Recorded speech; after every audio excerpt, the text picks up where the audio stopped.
Hey there, I'm Jeremy Wiens, your local realtor here in St. Anne, and today I'm with the Chief of Police, Mark Robichaud. How are you doing today? Good, I'm doing well, thank you. That's good. You've been the Chief of Police here for 13 years. How's that experience been?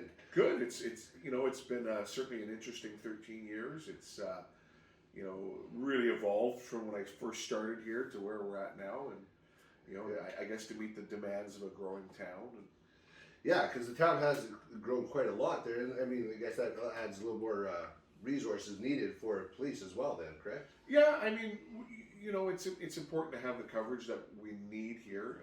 Certainly, it's not a real busy town. It's Yeah.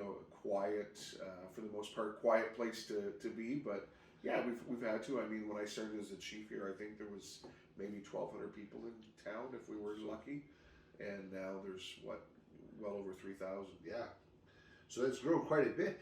And yeah, I guess you guys have really boomed the auxiliary here, correct?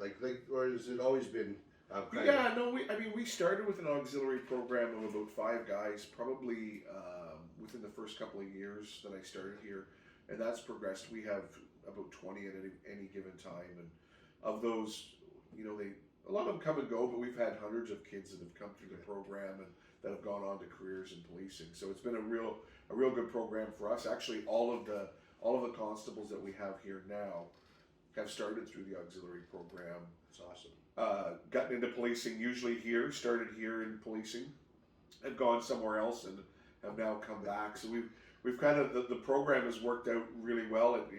We weren't in the initial stages when we were losing people and they were going other places. We weren't exactly sure if it was going to work the way that we wanted to, but having people come back after a protracted period of time has worked out well for us.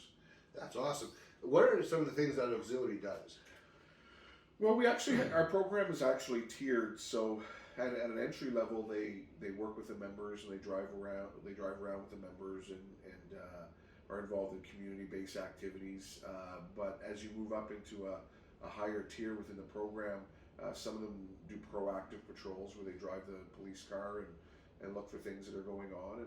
And certainly they're involved in other projects organizationally. So some of them have different skills that they're able to bring to the organization, like computer skills or things that can help out to make sure that we function the way we need to.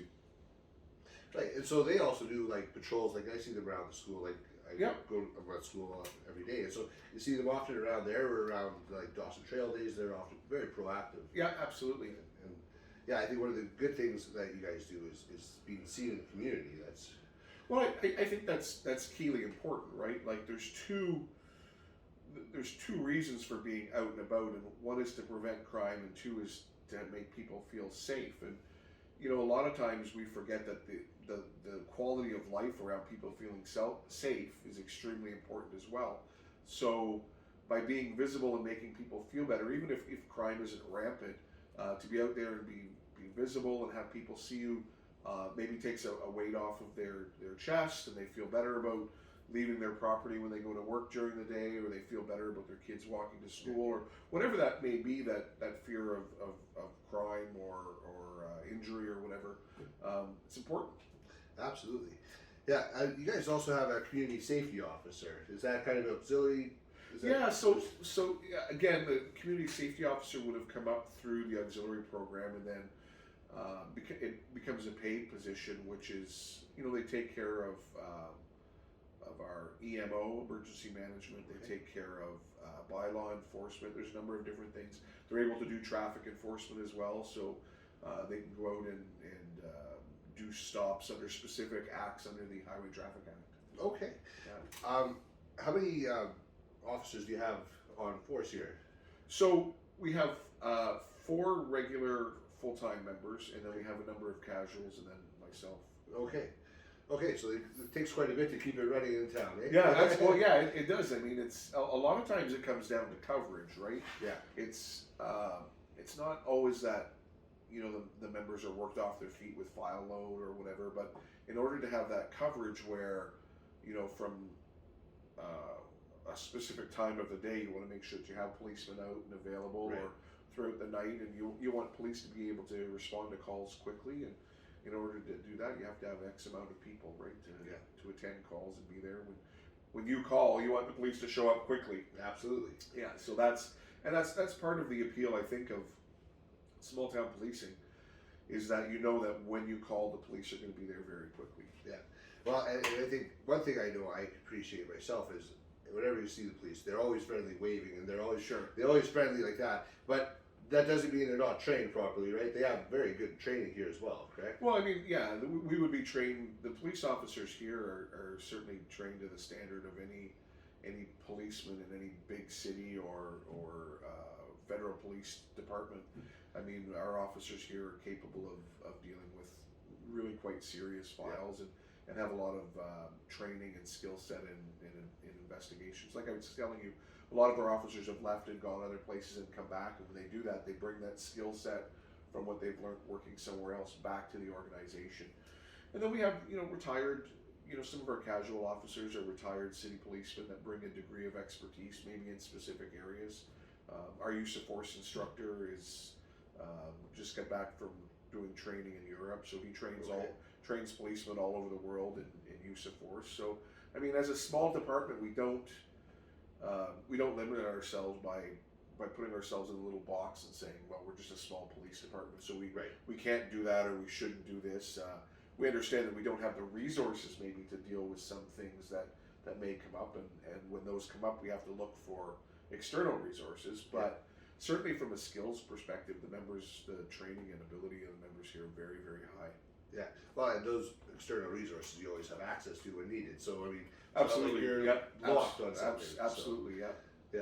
So you said the province, or previously you said the province was talking about a Municipal Police Service Act, correct? So yeah. So there was a review of the Police Services Act that finished last year, and they're sort of in the implementation stage of it now, which was a complete review of the Police Services Act, and really what's going on right now is there's going to be, over the next couple of years, implementation of new standards and new things that are going to challenge policing in the province, but really in support of municipal policing. And I think you're going to see small town municipal policing really potentially expanding within the province over the next couple of years. Yeah, and you guys have been the small town police for many years now, so I mean, you guys have set a lot of precedents probably in that, right? Well, I mean, we're active participants in that process for sure, because we want to, one, it's in our best interest. We want to make sure that municipal policing is the best that it can be here in the province, and that any changes that are made are in positive support of municipal policing. Yeah. Well, that's awesome. You said, I saw somewhere that you were looking for auxiliary. You were open to. Are there any needs that you have currently? Oh yeah, I mean, we're looking for auxiliaries right now. We're always accepting resumes. We do a couple of intakes a year, just because we have so many applicants for it, and really high turnover. So, young people will come on, they'll join the auxiliary program, and then they'll get a job in corrections or law enforcement somewhere. Right.